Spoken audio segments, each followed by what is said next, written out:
able to access a hip shift in a standing position and moving into something like a lateral lunge is really important. We want to be able to shift into our hip side to side, and when we're able to take that femur back in the acetabulum, it sends kind of like this internal rotation down the chain. We're able to lengthen the tissues on the back side of the pelvis, release the posterior pelvic floor, possibly somewhere where we start, and be able to move side to side in the pelvis, which is what we really need. So when we get that hip shift, femur goes back, allowing ourselves to shift into that hip. Think of it like a spring. We're able to shift so that we can then load and go over to the other side.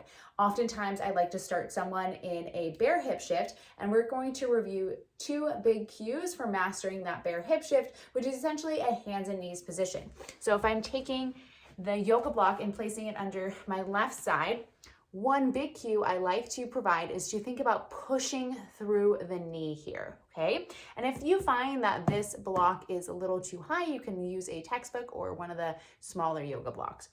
So I'm starting in an all fours position. My left knee is on the block. I'm gonna think about my right knee just slightly behind my left, and I'm going to drop that right knee long, push through the block with my left knee.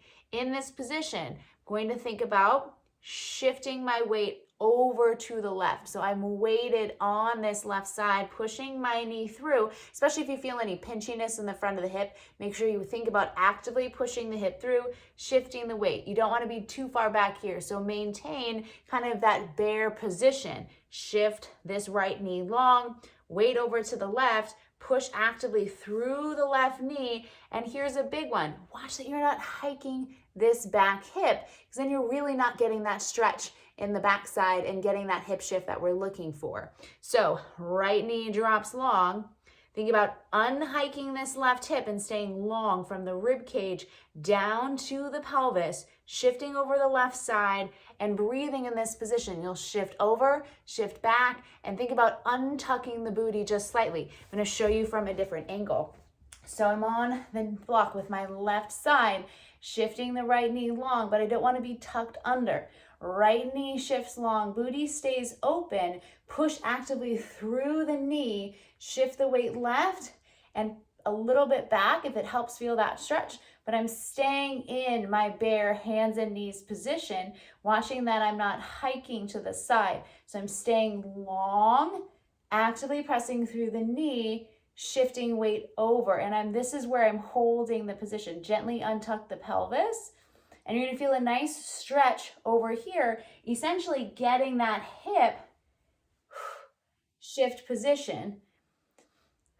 So starting in that all fours, before we go to a standing lateral hip shift. So this is just a few ideas as to how to improve your bear hip shift. Think about pressing through the kneecap, allowing that hip hike to unhike and staying long on the back side of the hip. And also just think about adjusting the yoga block. We want to feel that stretch in the back side of the booty, not in the low back. So play around with some of these and let me know how it goes.